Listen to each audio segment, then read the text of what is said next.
Müftülüklere nikah kıyma yetkisinin verilmesine karşı çıkanlar, aynı zamanda zinanın suç olmaktan çıkarılmasını da hararetle savunan kişiler.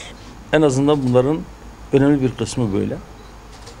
Biz öyle inanıyoruz ki müftülüklere nikah kıyma yetkisi verilmesine karşı çıkanlar aslında nikah müessesesinin kendisine karşı çıkıyorlar. Çünkü bu insanların bugüne kadar nikahsız birlikteliklere herhangi bir şekilde karşı çıktıklarına şahit olmadık. Hatta nikahsız birlikteliklerin suç sayılması veya yasaklanması yönünde bir adım atılacak olması bunları çok ciddi şekilde rahatsız edecektir ki önceki dönemlerde zinanın yeniden suç kapsamına alınması, yeni ceza kanununda zinanın suç olarak tarif edilmesi tartışıldığında en şiddetli tepki yine aynı kesimler ortaya koymuşlardı. Kamuoyunun dikkatini bu noktaya çekmek istiyorum.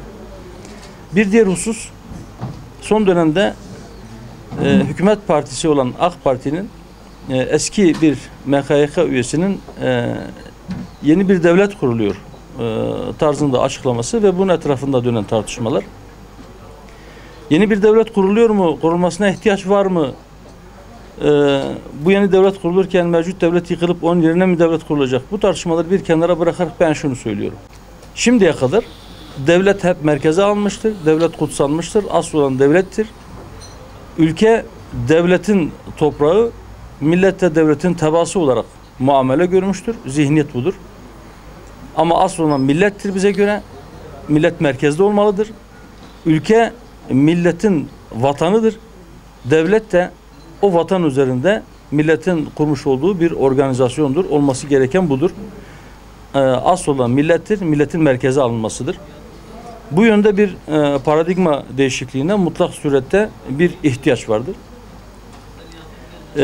2 gün önce yine burada yapmış olduğum açıklamada devletin hafızasından bahsetmiştim.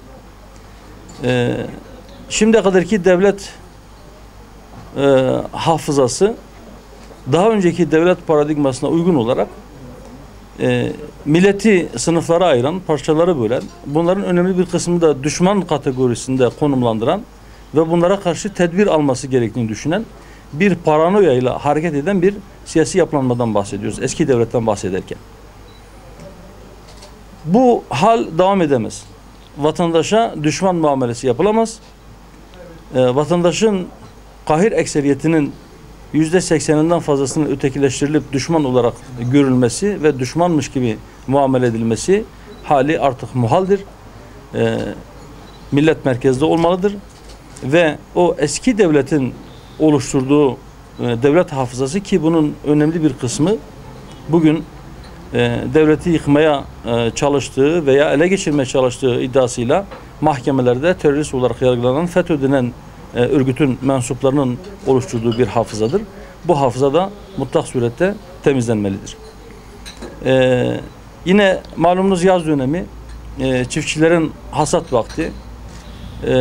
Memleketin önemli bir kısmında buğday hasadı yapıldı. Van gibi yerlerde kısmen henüz hasat edilmemiş buğdaylar var. Buğday taban fiyatı ile ilgili bir tartışma vardı. Buna ilişkin de bir şeyler söylemek istiyorum. Malumunuz ekmeklik buğday geçen sene taban fiyatı 91 kuruştu. 3 kuruşluk bir artışla bu sene 94 kuruş olarak açıklandı. Makarnalık buğdayda ise herhangi bir artış öngörülmedi. Geçen seneki gibi 1 liralık bir fiyat açıklandı. Çiftçinin beklentisi bu değildi. Enflasyon oranında en az, hatta enflasyonun biraz üzerinde bir taban fiyatı açıklaması bekleniyordu. Çünkü tarımsal girdilerin en önemlilerinden olan, en büyük rakamı tutan gübre ve mazot fiyatları enflasyon üzerinde artmış iken enflasyonun altında %3 gibi bir artışa tekabül eden 3 liralık bir artış sadıra şifa olmamıştır. Çiftçi memnuniyetsizliğini her fırsatta dile getirmektedir. Yakın bir zamanda eli kulağındadır mısır fiyatları açıklanacaktır. Biz aynı hatanın mısır taban fiyatı açıklanırken en azından tekrar edilmemesini ve buğday taban fiyatında yeniden gözden geçirilmesi gerektiğini söylüyoruz. Millet adına hükümetten bunu talep ediyoruz. Mehmet Görmez istifa mı etti, emekliliğini mi istedi, emekliliğe zorlandı mı? Doğrusu o konuda çok polemiğe de girmek istemiyorum. Sayın Diyanet İşleri Başkanı Sayın Görmez'e sorduklarında ben ilim alanında milletime hizmet etmek istiyorum. Makamlar geçişi de artık bu kadar yeter demişti. Daha önce Sayın Cumhurbaşkanı'na sorulmuştu. Kendisinin bir talebi var, başka bir alanda hizmet etmek istiyor diye. Ama son açıklamalarla Diyanet'in ciddi eksikleri olduğu, ikazlarımıza rağmen çok geç kalındı şeklindeki açıklama akıllara bu tür bir soruyu getirdi. Acaba görevden ayrılmaya zorlandı mı diye. Fakat her ne şekilde olursa olsun Sayın Görmez'in dönemi sona ermiştir. Biz öyle inanıyoruz ki Sayın Görmez'in Diyanet İşleri Başkanlığı dönemi bu işle ilgili olan insanların en azından kahir ekseriyeti tarafından hayırla yad edilecektir. Önemli ve başarılı hizmetleri olmuştur. Bundan sonra yine ümmet için hayırlı hizmetlerde bulunmasını temenni ediyoruz. Öyle inanıyoruz ki hizmetlerine devam edecektir. Aslında ortaya koyduğumuz zihniyet, ortaya koyduğumuz çözüm önerileri noktasında alternatif değil, belki memleketin tek çıkış yolu. Bu kadar iddialı söyleyebilirim. Fakat bunu henüz yeterince anlatabildik mi? Ondan çok emin değiliz. Bir kimliğimiz var. Bir de bizimle ilgili bir vatandaşın kafasında bir imaj var. Bunlar tam örtüşüyor mu? Ondan da çok emin değiliz. Eğer bunlar birbirinden uzaksa bu bizim başarısızlığımızdır. Kendimizi yeterince vatandaşa henüz anlatabilmiş değiliz. İmkanlarımız buna çok elverişli mi? O da değil. Basın yeterince sesimizi duyuruyor mu? O konuda da eksiklikler var. Gittiğimiz yerlerde evet yerel basın ilgi gösteriyor. Sağ olsunlar. Hepinize bu vesileyle ben bir kez daha teşekkür ediyorum. Ama malumunuz neticede bir yere gittiğinizde eğer sadece salon toplantıları veya meydanlarda programlar tertiplerseniz basın sizin sesinizi memleketin diğer taraflarına ulaştırmazsa sadece o dört duvar arasındaki insanlara veya birkaç kişiye sesinizi duyurabilmiş olursunuz. Fakat bu bir süreçtir. Ben öyle inanıyorum ki bir gün Hüdapar'ın kıymeti anlaşılacaktır. Siyasi sahada yeterince merkez bulmamış olmasını, yeterince destek alamamış olmasının sebeplerinden bir tanesi de seçim sistemidir.